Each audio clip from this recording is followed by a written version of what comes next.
Bonjour, aujourd'hui on est en management des organisations en classe de première STMG. Il s'agit donc du chapitre 1 qui s'intitule « Pourquoi est-il nécessaire d'organiser l'action collective ?» En termes de programme, il s'agit du thème 1 qui s'intitule « À la rencontre du management des organisations » et la question de gestion à laquelle ce chapitre répond est « Pourquoi est-il nécessaire d'organiser l'action collective ?» En termes de notions, on va voir action collective, objectif, objectif individuel et collectif, groupe organisé, organisation, cadre juridique et ressources, c'est-à-dire toutes les ressources dont a besoin l'organisation pour fonctionner, à savoir ressources humaines, ressources financières, ressources matérielles, ressources immatérielles et ressources technologiques. Tout d'abord, on va essayer de faire le lien entre action, organisation et management. Alors, pour Mintzberg, en 1983, l'organisation est une action collective à la poursuite de la réalisation d'une mission commune. Bien.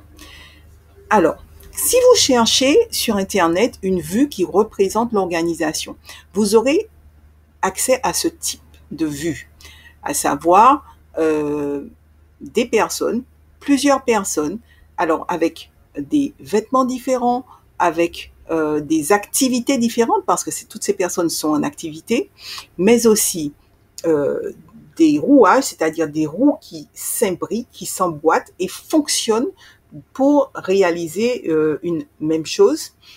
Et enfin, ces personnes sont là pour faciliter la mise en œuvre de ces rouages. Vous voyez le monsieur qui est en haut sur la gauche, il est là pour faciliter la mise en œuvre des rouages. Donc en fait, il y a 3 points importants sur cette vue, c'est-à-dire d'abord la notion d'objectif, ensuite la notion d'organisation, c'est-à-dire d'objectif commun, donc tout le monde poursuit le même objectif. Ensuite, la notion d'organisation, c'est-à-dire comment on fait pour s'organiser entre nous pour que ça fonctionne. Et la notion de groupe, c'est-à-dire de collectif. Donc, il y a plusieurs personnes à prendre en compte.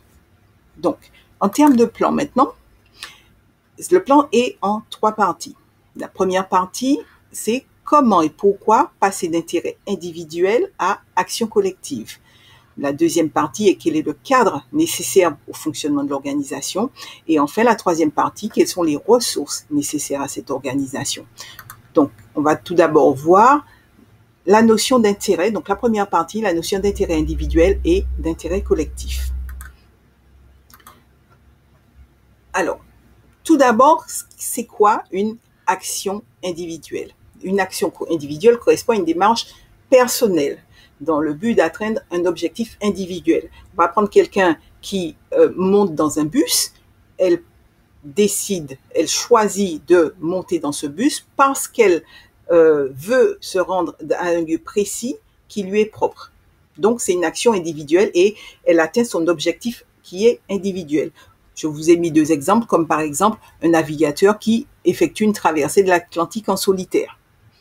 Maintenant, c'est quoi une action collective? Alors, collective, tout de suite, on voit qu'il y a plusieurs personnes. Donc, il s'agit d'une association de plusieurs individus, donc qui constituent un groupe, qui poursuivent et partagent un objectif commun. Et c'est vraiment ça le point important de l'action collective, c'est-à-dire groupe plusieurs personnes avec objectif commun.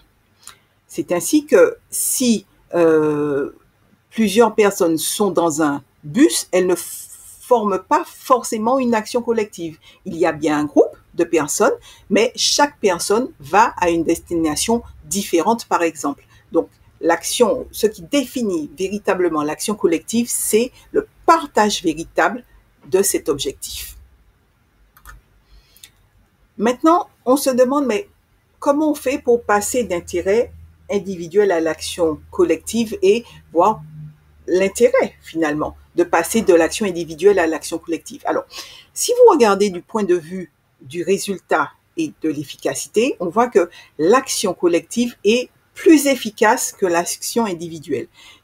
En termes de force, par exemple, si il s'agit de soulever une pierre, on sera facilement d'accord que si la pierre, surtout si elle est d'une certaine taille, il convient de réunir nos forces pour pouvoir soulever cette pierre. Eh bien, c'est la même chose quand on parle de compétences. On pourra mettre ensemble des compétences différentes et pareil pour les connaissances, des connaissances différentes pour pouvoir atteindre un résultat. Donc, ça veut dire qu'ensemble, en fait, on sera plus efficace parce qu'on va mettre en commun nos forces, on va mettre en commun nos compétences, mais également nos connaissances et nos relations pour pouvoir être plus efficace. C'est pour ça que l'action collective est plus efficace que l'action individuelle. Maintenant, la problématique, c'est comment on fait pour être effectivement plus efficace. Par exemple, une fois qu'on soulève la pierre, si on souhaite la déplacer, si chaque personne part dans un sens, la pierre ne va pas aller dans le sens espéré. Je veux dire qu'en fait, il faut qu'on se mette d'accord sur le lieu sur lequel on va poser cette pierre et donc qu'on se mette ensemble pour déplacer cette pierre. Donc, ça veut dire qu'en fait, le groupe organisé aura besoin de se coordonner et d'affecter à chacun un rôle déterminé pour pouvoir atteindre cet objectif commun. Et donc, c'est ce qui introduit parfaitement la deuxième partie de ce chapitre, à savoir le fonctionnement de l'organisation. C'est-à-dire quel est le cadre nécessaire pour son bon fonctionnement, c'est-à-dire pour atteindre les objectifs qu'elle souhaite atteindre.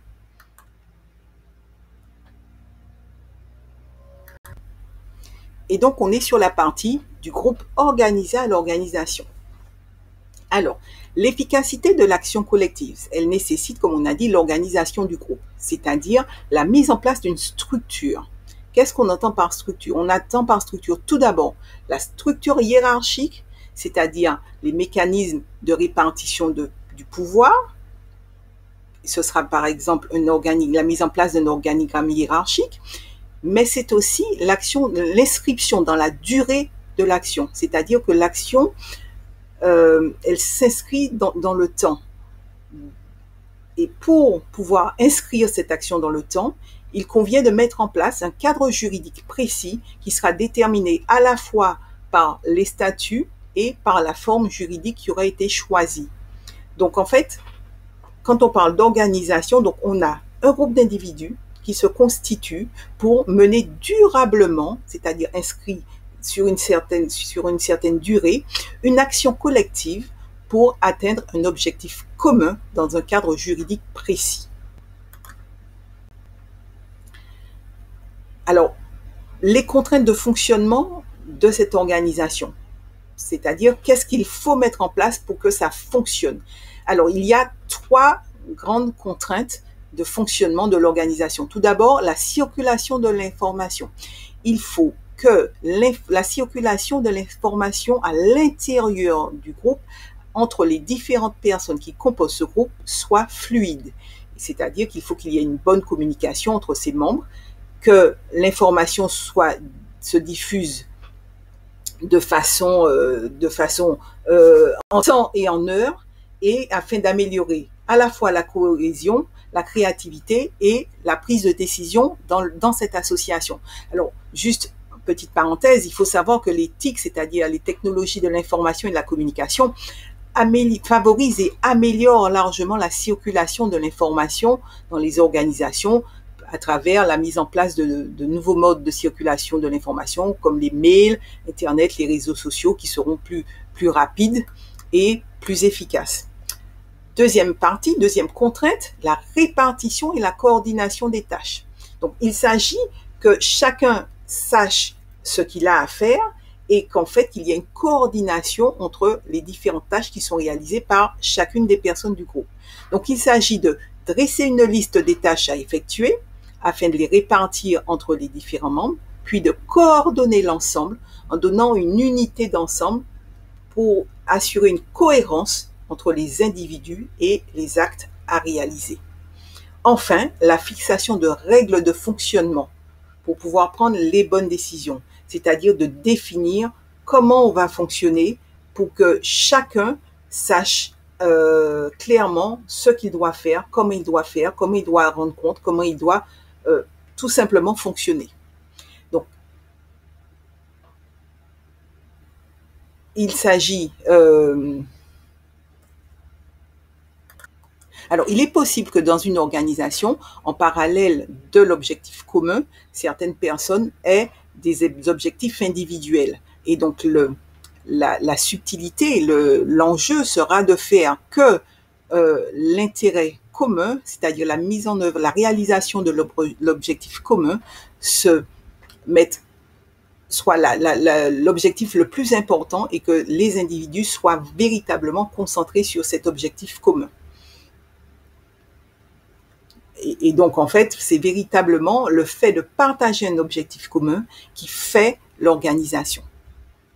Maintenant, on va passer sur la troisième partie, à savoir les ressources de l'organisation.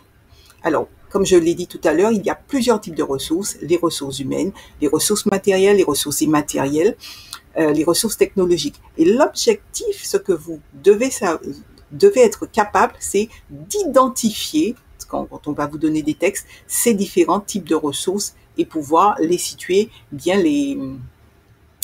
les classifier. Alors, il faut savoir que de la production à la commercialisation, en passant par la communication, c'est-à-dire savoir-faire sur les réseaux sociaux, développement de la robotisation, intelligence artificielle, etc., il y a des ressources qui sont mises en œuvre. Alors, tout d'abord, les ressources humaines. Donc, les ressources humaines, tout le monde a une petite idée de ce dont il s'agit. Il s'agit des individus qui composent l'organisation et participent à son activité afin de contribuer à la réalisation de ses objectifs. C'est traditionnellement les salariés d'une entreprise, par exemple, ou alors les bénévoles d'une association ou les personnes qui composent l'association elle-même. Maintenant, en termes de ressources financières, donc il s'agit de l'ensemble des moyens qui sont mobilisés par l'organisation pour financer son fonctionnement ou ses investissements.